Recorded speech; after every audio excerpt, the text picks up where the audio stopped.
노회찬 원내대표 나오셨습니다. 안녕하십니까? 예, 안녕하십니까? 이 시간대를 좋아하셨군요.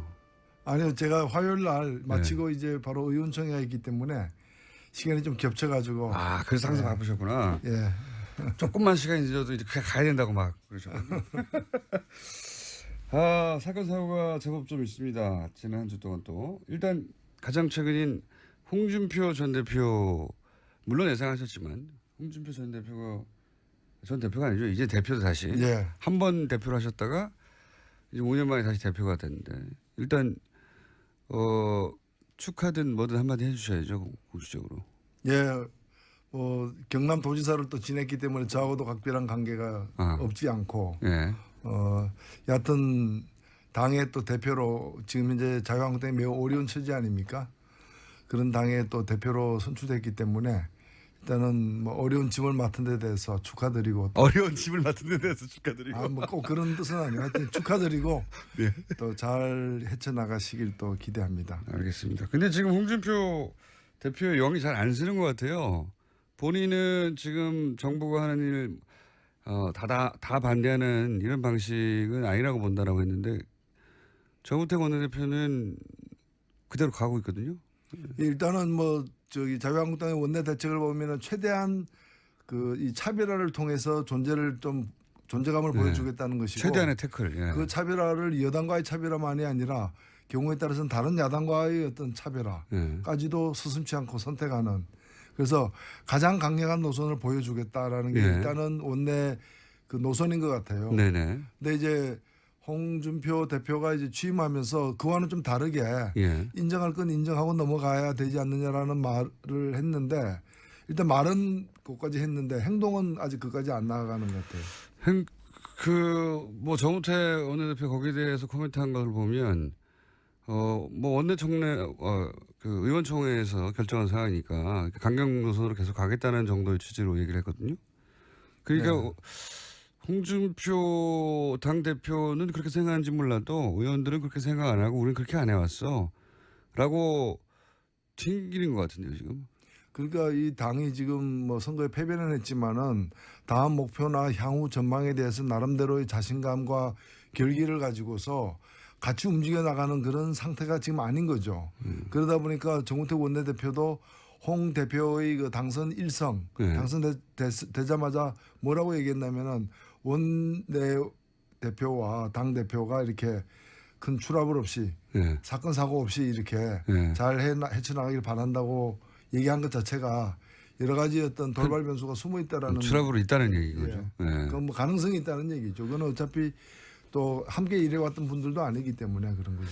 정우택 원내대표가 또 한편으로는 이참에 본인의 존재감을 세우고 정치적으로 더 크려고 하는 것도 있는 것 같아요. 근데 어떤 방향이 됐든 간에 지금 우리가 좀 제가 지적하고 싶은 건 뭔가면은 자유한국당 자신이 지금 기로에 서 있어요.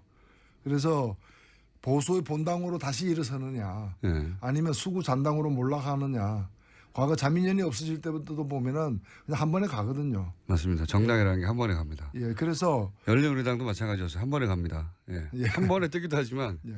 그래서 그런 기로에 서 있기 때문에 사실은 근본적인 좀 여러 가지 문제들에 대해서 그 내부에서 이렇게 확인하고 또 국민들에게도 보여줄 바가 많은데 아직도 예를 들면은 그쪽에 당원권은 정지됐다고 하나 박근혜 전 대통령이 여전히 당원이지 않습니까?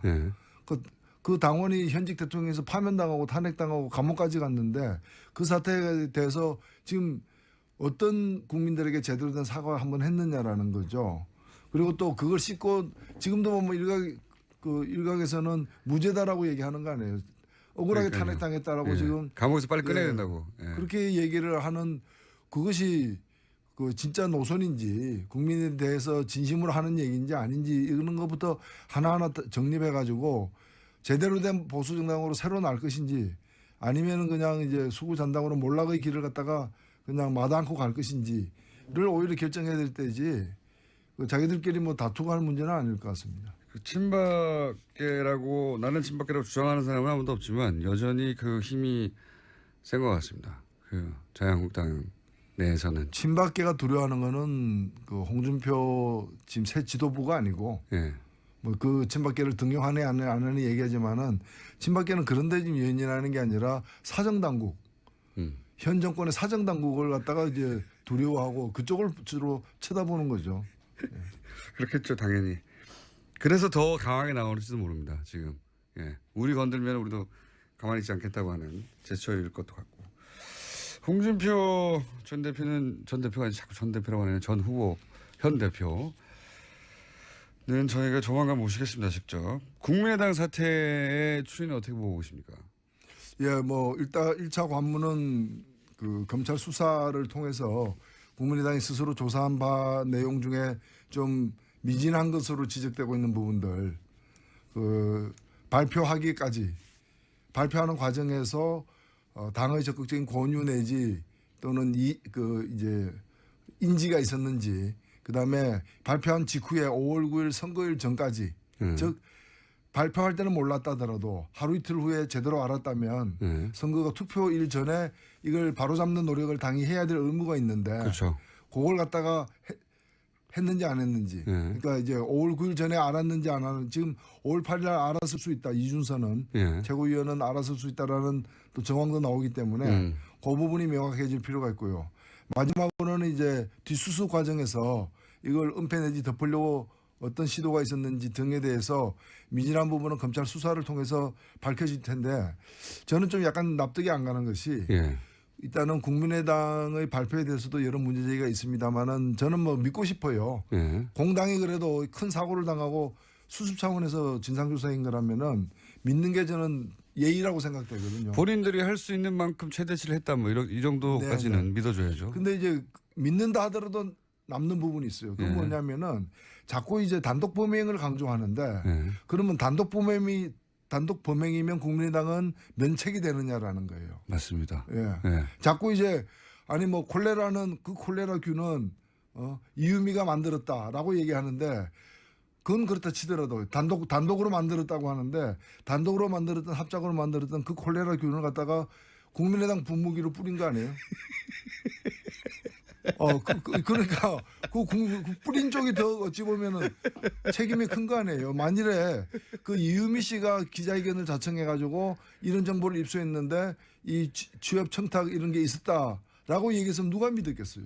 그렇죠. 국민의당이 자기 이름으로 국민의당이라는 공신력 있는 정당의 타이틀을 걸고 공식적으로 발표했기 때문에 많은 국민들이 믿은 거 아니에요? 맞습니다. 제가 지난번에 국정원 댓글보다도 더 안 좋다라고 죄질이 나쁘다고 얘기했는데 국정원 댓글은 익명으로 다 한 댓글이잖아요. 그 험담이나 욕설, 비방이 익명인데 이거는 뭔가 하면은 국민의당이라는 시중의 브랜드로다가 이거는 괜찮은 제품입니다 이라고 한 거예요.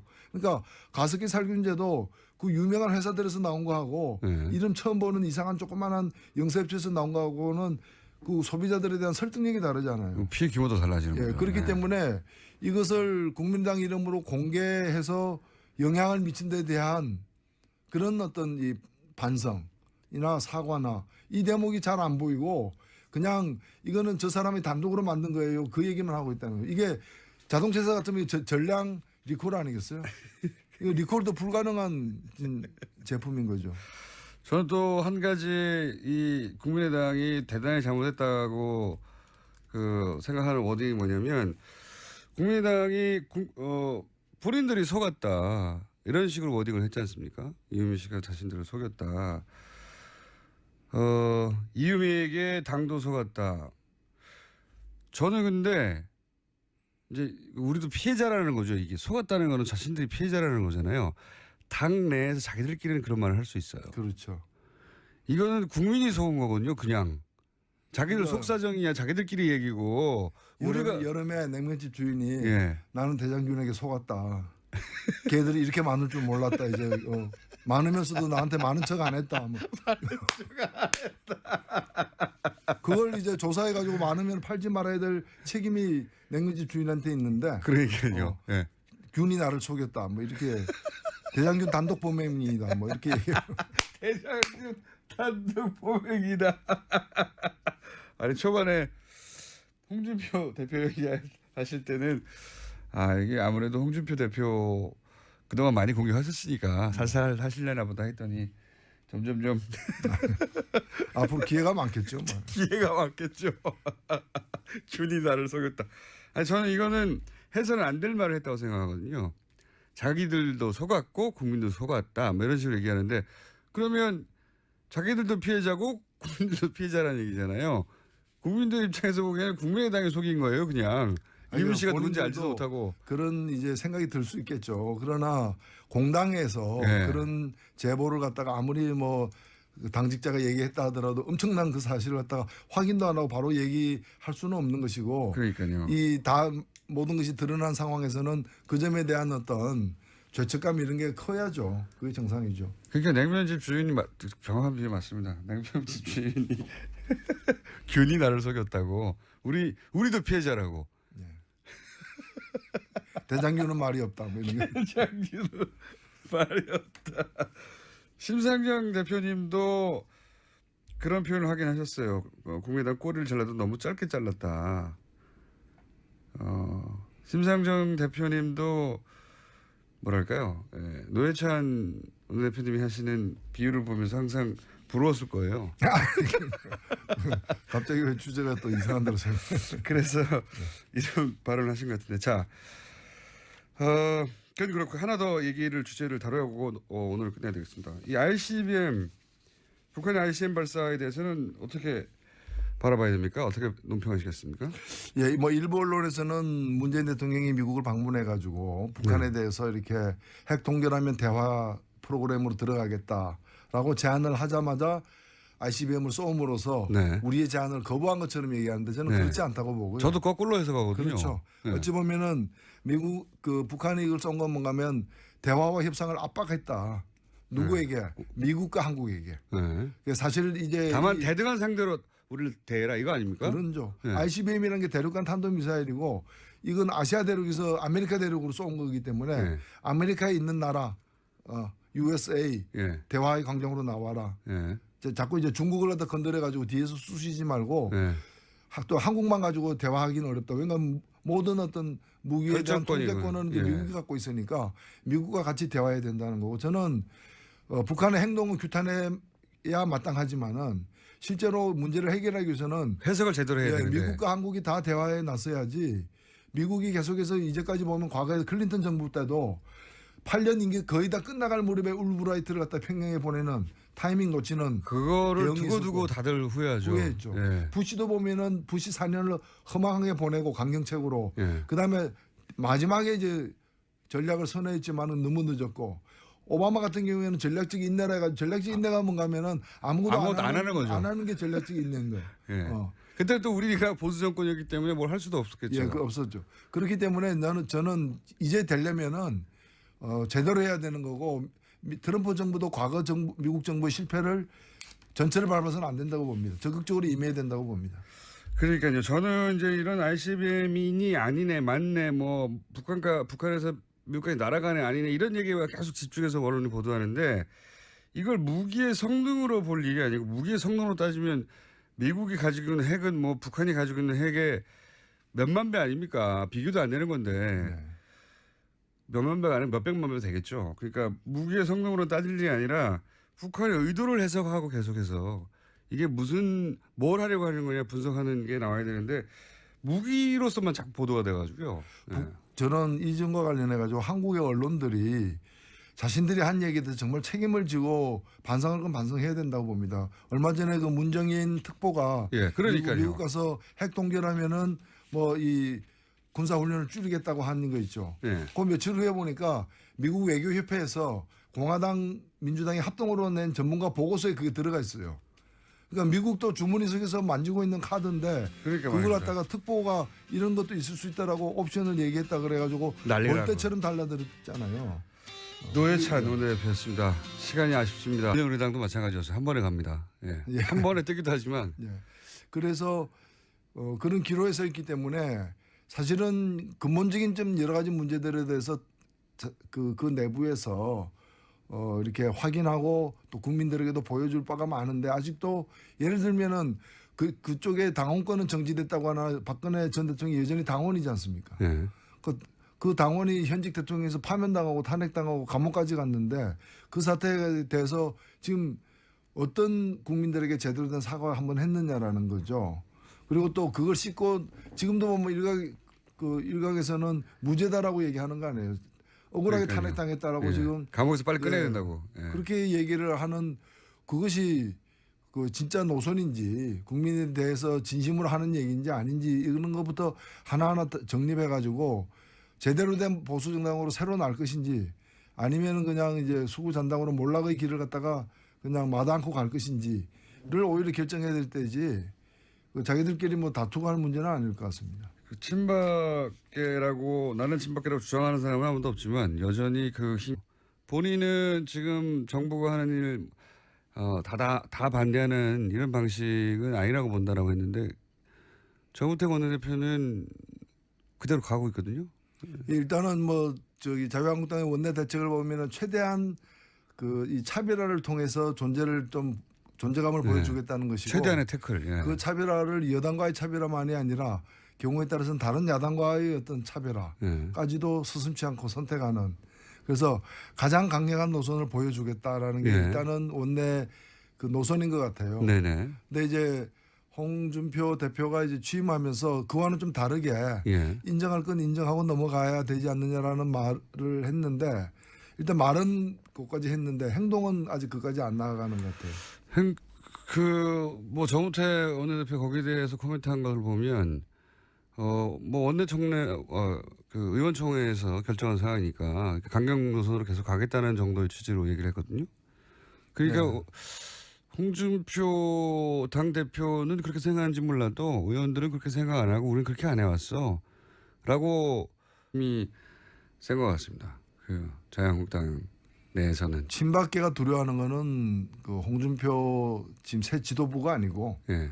뭐 그 친박계를 등용하네 안 하네 얘기하지만은 친박계는 그런 데 지금 연연하는 게 아니라 사정당국 현 정권의 사정당국을 갖다가 이제 두려워하고 그쪽을 주로 쳐다보는 거죠.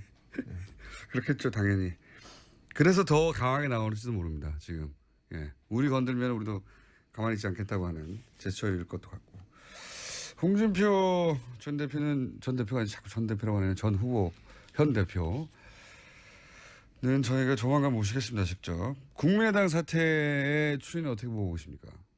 예, 뭐 일단 1차 관문은 그 검찰 수사를 통해서 국민의당이 스스로 조사한 바 내용 중에 좀 미진한 것으로 지적되고 있는 부분들 그 발표하는 과정에서 당의 적극적인 권유 내지 또는 이제 인지가 있었는지 그다음에 발표한 직후에 5월 9일 선거일 전까지 즉 발표할 때는 몰랐 튕기는 것 같은데요, 지금.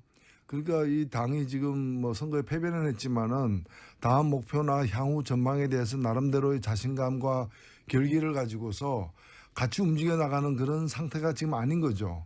그러다 보니까 정우택 원내대표도 홍 대표의 그 당선 일성 당선되자마자 뭐라고 얘기했냐면은 원내 대표와 당 대표가 이렇게 큰 추락을 없이 사건 사고 없이 이렇게 잘 헤쳐나가길 바란다고 얘기한 것 자체가 여러 가지 어떤 돌발 변수가 숨어 있다라는 추락으로 있다는 얘기죠. 그건 뭐 가능성이 있다는 얘기죠. 그건 어차피 또 함께 일해왔던 분들도 아니기 때문에 그런 거죠. 정우택 원내대표가 또 한편으로는 이참에 본인의 존재감을 세우고 정치적으로 더 크려고 하는 것도 있는 것 같아요. 예. 예, 근데 어떤 방향이 됐든 간에 지금 우리가 그 좀 제가 지적하고 싶은 건 뭔가면은 자유한국당 자신이 지금 기로에 서 있어요. 그래서 보수의 본당으로 다시 일어서느냐 아니면 수구 잔당으로 몰락하느냐 과거 자민련이 없어질 때부터도 보면은 그냥 한 번에 가거든요. 맞습니다. 정당이라는 게 한 번에 갑니다. 예, 그래서 노회찬 원내대표 나오셨습니다. 안녕하십니까? 예, 안녕하십니까? 이 시간대를 좋아하셨군요. 아니요, 제가 화요일 날 마치고 이제 바로 의원총회가 있기 때문에 시간이 좀 겹쳐가지고. 아, 그래서 항상 바쁘셨구나. 예. 조금만 시간이 늦어도 이제 그냥 가야 된다고 막 그러셨거든요. 아, 사건 사고가 제법 좀 있습니다. 지난 한 주 동안 또 일단 가장 최근인 홍준표 전 대표 물론 예상하셨지만 홍준표 전 대표가 아니죠. 이제 대표도 다시 한 번 대표를 하셨다가 이제 5년 만에 다시 대표가 됐는데 일단 축하든 뭐든 한마디 해주셔야죠 공식적으로. 예, 경남도지사를 또 지냈기 때문에 저하고도 각별한 관계가 없지 않고 예. 여하튼 당의 또 대표로 지금 현재 자유한국당이 매우 어려운 처지 아닙니까? 그런 당의 또 대표로 선출됐기 때문에 일단은 뭐 어려운 짐을 맡은 데 대해서 축하드리고 어려운 짐을 맡은 데 대해서 축하드리고. 뭐 꼭 그런 뜻은 아니고 하여튼 축하드리고 네. 또 잘 헤쳐나가시길 또 기대합니다. 알겠습니다. 근데 지금 홍준표 대표의 영이 잘 안 쓰는 것 같아요.